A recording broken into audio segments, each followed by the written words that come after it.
Granny squares are still incredibly popular in 2025, and they're like one of my favorite things to crochet this time of year because they're really small, ultra portable, very light, don't require a lot of yarn, don't require a lot of time. You can throw them in your bag, your suitcase, take them on vacation or a road trip or to soccer practice or wherever it is that you have a few spare minutes to crochet. They're just perfect for that. You can collect a bunch of squares throughout the warm months, and then at the end of the year you'll have a ton of squares that you can join together to make either, you know, a cardigan or a sweater or a blanket or a scarf if you only have a few. They're just one of my favorite things to crochet for those reasons. Now this isn't a traditional granny square per se, but it is a really fun twist on the classic granny square. So this one incorporates a few rounds of a circle before you turn it into a square, but it still uses that classic granny stitch kind of look to it, so you can easily mix and match these within your projects that maybe have some other granny squares already incorporated. It also gives you a really fun chance to play around with some additional colors, obviously some shapes within your project, and mixing and matching different types of granny squares within the same project. But you know, if nothing else, it's a fun change of pace. If you're a little bit tired or bored with crocheting your classic granny square and you're looking for something a little bit different, but still kind of granny square and kind of classic, this is totally it. So here is what it looks like up close. You can see there's a lot of similarities with the classic granny square, but there are some differences too. You'll notice on the first two rounds, we only use two groups of double crochets, or we only use two double crochets in a group instead of three on these first two rounds, and that's just so the shape will work out. You see this a lot with some hexagon granny squares as well. I have a video on that. I'll link in the description below if you want to try that one. Really, really fun. But, you know, just trust me on this. It lays nice and flat when you work it this way. But once we turn the circle into a square, we have our, you know, classic 3 double crochets there. We do something a little bit different for the corners, and that's just to make that hard transition from circle to square. It's really neat how this comes together. You can use some of the techniques that you'll learn from this tutorial and from this granny square that you can incorporate into other types of squares. Anything that has a circle in the middle, once you learn how to add a square kind of round to it or transform that circle to a square, you can do that with any type of circle within the square. So the first round is really simple. We're going to start off with a slip knot and make 3 chains so that we can form a little ring. So I'll just slip stitch to the 3rd chain here. That'll form my blob of yarn, which is actually a ring if you look hard enough. There we go. And then I'm going to chain 2 personally because my double crochets are a little shorter. I crochet tighter than some people, so I make 2 turning chains whenever I'm working with double crochets. If you know your tension to be a little bit more loose, chain 3 here, or you can try chaining 2, see if it looks a little bit better. And then I'm going to double crochet in the center of the ring. So those are my first 2 double crochets. I'll have a chain between them. So with this one, you can see, maybe you can see, we have 6 little groups of 2 double crochets. So that's what we're going for here. And we just have a chain between them. This is one of those patterns that obviously I have the instructions for you and they're linked in the description below, so you don't have to write any of this down. You don't have to memorize any of this, but after you make a couple of them, it is really easy to memorize. So lean on the pattern instructions for the first couple of squares that you make, and then afterwards, you don't even need a pattern.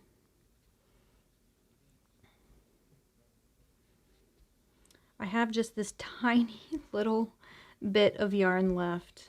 I just love these colors in the springtime. This is Patons Classic Wool Worsted. I'll have this linked in the description below. One of my favorite yarns to use this time of year, just because they have amazing colors.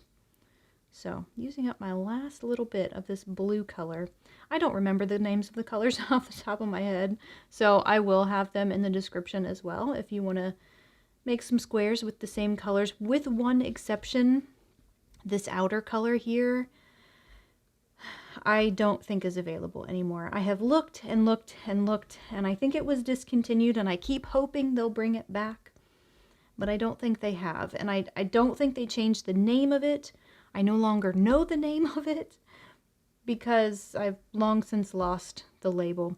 Anyways, I've had a couple of skeins of this in my stash for way too long, and I've been holding on to because I just love the color. I don't know how well the color shows up here. Maybe it doesn't show up at all, but there's just some really great coloration in it. So I can't give you the name of this color yarn. I don't think you'll be able to buy this yarn, but all of the other colors that I'm going to use should be available, and I will have them linked below. We have 1, 2, 3, 4, 5, 6. When you have your 6, you'll chain 1 and then slip stitch to your top chain. That was at the very beginning.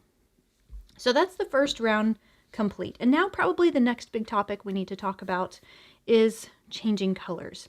Because whenever you change colors with granny squares, you have the potential to create a lot of extra work for you. But you know, one of the fun things about granny squares is making them super colorful and changing colors a lot.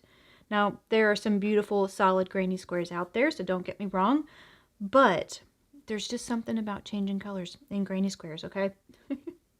So there's several ways that you can change your colors throughout this process. My typical go-to is to use a magic knot. And I recognize that that is not for everybody. Not everyone loves to have a knot in their project. Not everybody trusts a knot in their projects or trust this knot in particular. I personally have never had this knot fail me, so I still feel really comfortable with it. If that ever changes down the road, you'll be the first to know. So I want to show you that way, but there's also another really good way that, you know, it doesn't reduce the amount of ends that you have to weave in, but it does get rid of that turning chain. Now this pattern, if you're reading ahead on the instructions, has you start the next round in one of the chain 1 spaces. So if you're planning to use the magic knot, then you will want to slip stitch in the next double crochet in your current color, and then also slip stitch in the chain 1 space. Because if you were to change colors, and trust me, I did this not even thinking, and I found out the hard way. If you change colors at the end of the round like you normally would for any other granny square, then these slip stitches will be in the new color and you can't hide them. They're very obvious. So do yourself a favor, slip stitch over to the chain space. And then, so for the magic knot, you'll pull up a little bit on the loop. That just gives you a little bit of wiggle room to make the knots, and then you'll trim that, remove the working yarn, and you can just simply undo the last 2 slip stitches, and then also the chain 1, and I usually will do the last double crochet too. That gives me enough room to work with so I can add the new color. I think we'll go with the pink color for the next round. Totally just making this up as I go. Okay, so for the magic knot, you'll start with your yarn kind of crisscrossed like this, and you're going to work with one color at a time. First, start off with a knot only using the new color, so my pink color here. And you don't have to worry about how much of a tail you're leaving there because we don't have a specific or a finite amount of yarn. Remember, we just have the amount of yarn that we need to get the knot into the new position. So I'm not going to pull up much on this.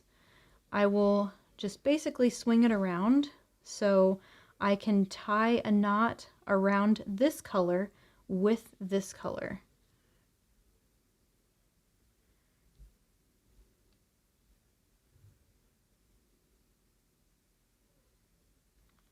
So that creates two knots. We've got a blue knot and a pink knot.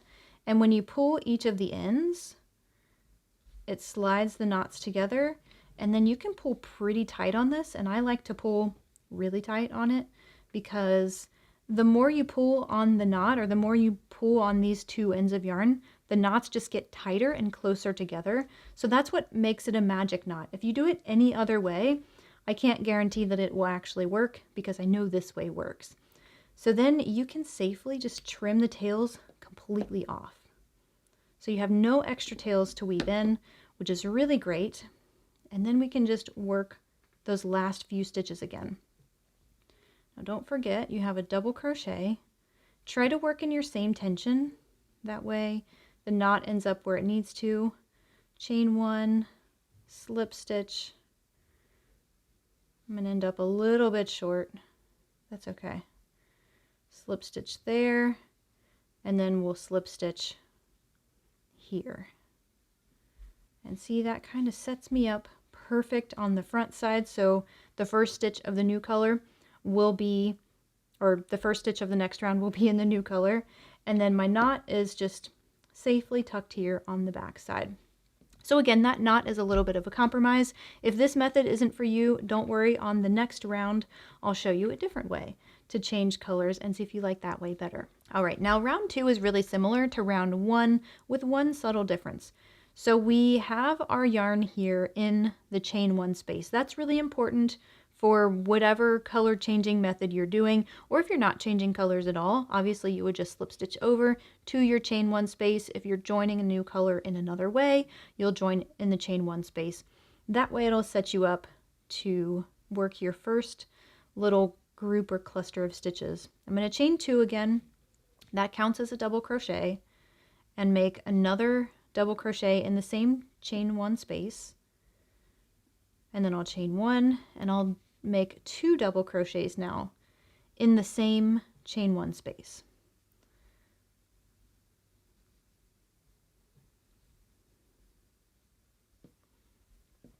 So this time for each chain one space, we have two double crochets, a chain one, and two double crochets. And that is all there is to round number two. Now between your little groups here, you don't have a chain. So I'm going to go straight from this double crochet into the next double crochet on the next chain one space. So two double crochets, chain one, two double crochets.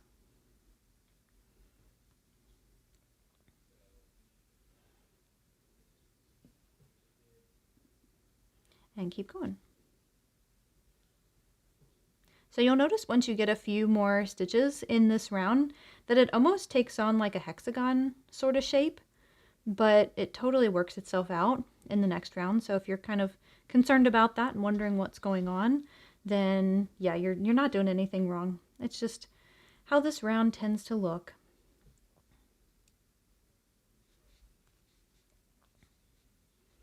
There we go. And since we didn't add a chain between, you know, our little sections here, we're not going to chain one. We're just going to slip stitch to our top chain there to finish the round.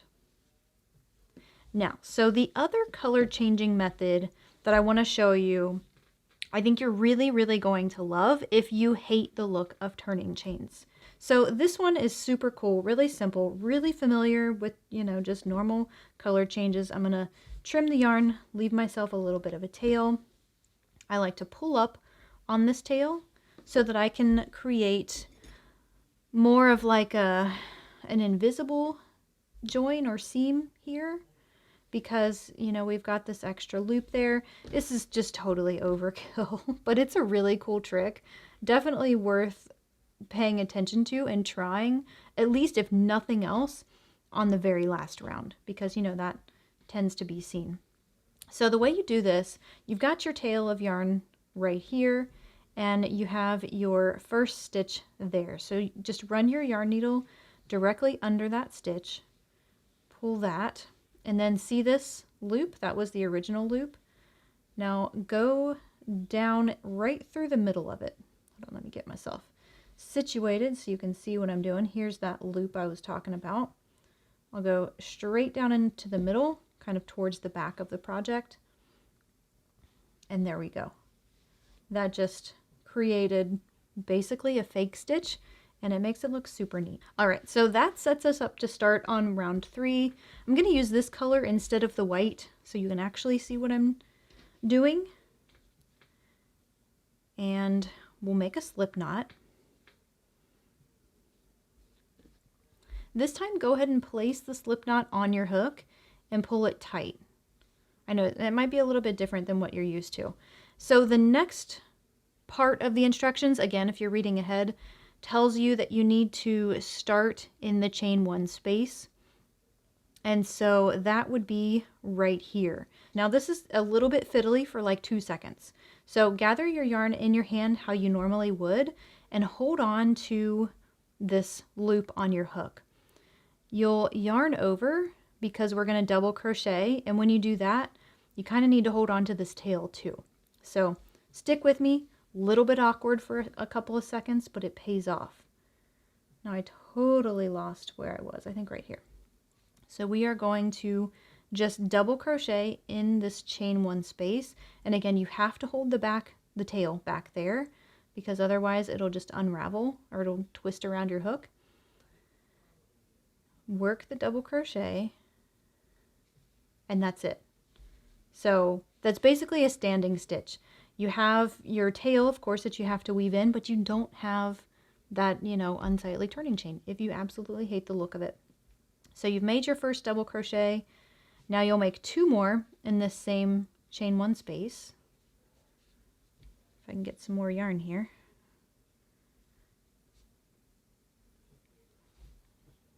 And then we're going to chain 1. Now find the space between these next 2 groups. Remember, there's not chains there like we have in between them on these little corners, but we still need to work 3 double crochets between these little gaps or in these spaces here. So 3 double crochets. And again, this is all spelled out in the pattern. And you'll always chain 1 between your 3 double crochets. So then find your next chain 1 space, make 3 doubles in that space.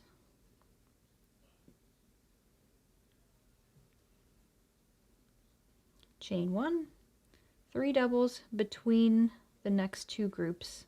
There's probably one of my most favorite projects that I've ever done with granny squares, and these are with classic granny squares, are covering a canvas bag with them and just kind of repurposing those. I mean, I think we all have several of those little canvas bags that we maybe have gotten at a seminar or at a craft fair or something like that, or at the grocery store even. You can cover those with granny squares and just give it a whole new look. So that was a really fun project. I have a pattern and a video for that I can link in the description as well. Definitely fun if you haven't tried that. That was probably my favorite and your all's favorite project of last year. So you definitely don't want to miss that one if you haven't tried it or seen it already. It's more simple, quick, and easy than, you know, a blanket or something like that, which is obviously a classic and a great choice for crocheting granny squares. But, you know, if you don't have the will, the patience, or the yarn, or the time to crochet hundreds, perhaps, of granny squares, then you don't have to just crochet a blanket. You can make pillows, like I was saying before, you can crochet cardigans or sweaters. I personally don't have any patterns for those yet, although it is something I really, really want to work on, so stay tuned for that. If it's something you want, and like you really, really want me to make a video, then tell me in the comments. If enough of you bug me about it, I'll make one, like quicker than maybe I normally would have planned. Alright, so at the end of the 3rd round here, because we were making chains between our groups of 3, we're going to chain before we slip stitch to our first stitch. Now remember, this time we have our first double crochet, the standing double crochet we made. So we will just slip stitch there. I usually grab the tail here and hold it in the back just to keep it out of the way and finish that up. But I do still want to use that invisible join. So I'll pull up on my tail and then just do this the same way as before. It looks a little bit different because our first stitch was a double crochet instead of, you know, a turning chain, but I'm still going to go one stitch over, run that front to back, pull that in, and it does get a little bit weird because we have our slip knot here. But I still like to find, this is my loop where my tail was coming from. I'll still go down in through the middle of that and run that to the back. So it's not as clean and crisp of an invisible seam, but it's still pretty darn good. So you can pick and choose whichever of these methods works best for you, obviously, whichever one you're most comfortable with or that you like the look of. It's really just personal preference and what you want to do. It's your project, you know? So we have just one final round to go, and this is our transition to a square. We're going to use this color, I do believe. So I'm going to fasten on not in the bigger space, not in the one next to it, but the one after that, just if you want to give this a try, if you want this gap to be a corner. Otherwise, you know, just play around with it, do whatever looks best to you, and you learn with each square. So make my 2 chains. I'm going to double crochet 2 more times. We will have 3 double crochets sort of between our corners, like the classic granny stitch. So there's my first group of 3. And then the next one will have a corner. So I'm not going to chain between my groups of 3 double crochets or my corners or anything like that. I personally think it's a little bit neater if I don't do that. You can play around with it if it's something that you're used to doing with your other granny squares. But for me, I'm just going to go right into my corner stitch pattern. And I'm going to make treble crochets. The treble crochets give you the extra height that you need in order for this to really look like a square. If you were just to do a normal corner pattern with double crochets, then it would be a little shorter and a little bit more rounded. Again, it's something you can play around with. You can see if you like the look of that way better. I personally like the treble crochets. I think that makes the corners a lot neater. So the corner pattern is 3 treble crochets, 2 chains, and 3 treble crochets.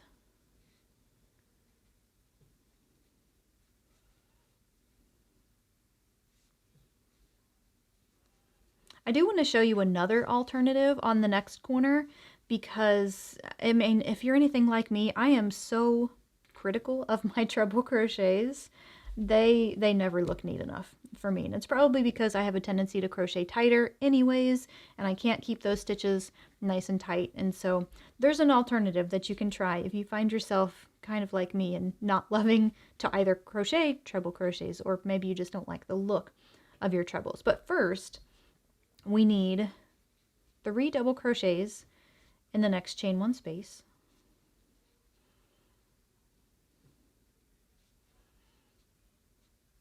And then once more, again, I'm not making chains between these groups. So 3 more doubles.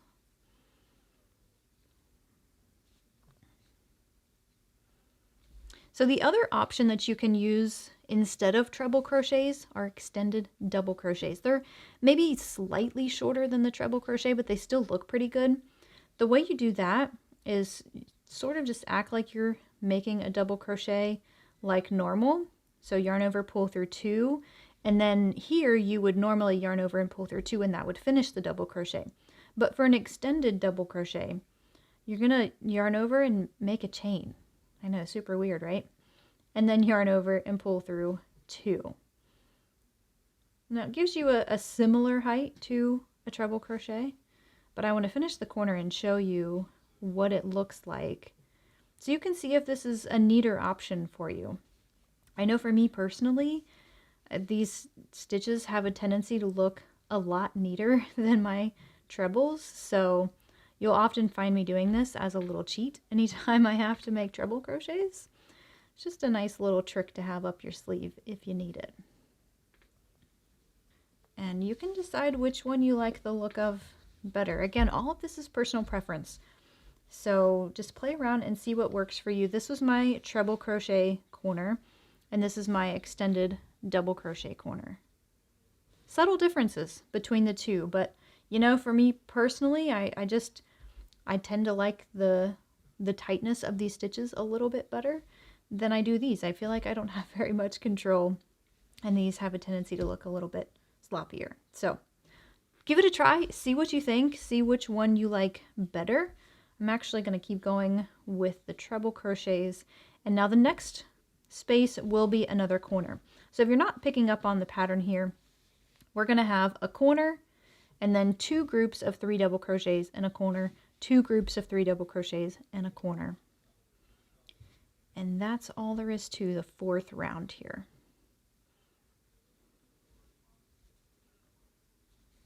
Now in this last chain 1 space, we'll make 3 double crochets because we always need 2 groups of 3 between the corners for this pattern. No chains, we'll just slip stitch to this last one here to finish the round. Now obviously right off of the hook it's going to look a little bit wonky and wobbly just because we've had it all crunched up in our hands, but this is generally what we're looking at here. Now this one does look a little bit funky because I have one corner that is crocheted in a different way. You can see this is much tighter than the other two, so that's what's kind of pulling it and making it shift and look a little bit weird. Probably should have pulled that out and kept going. But hey, that's no big deal. This was just to show you the difference between the two so you can make the choice.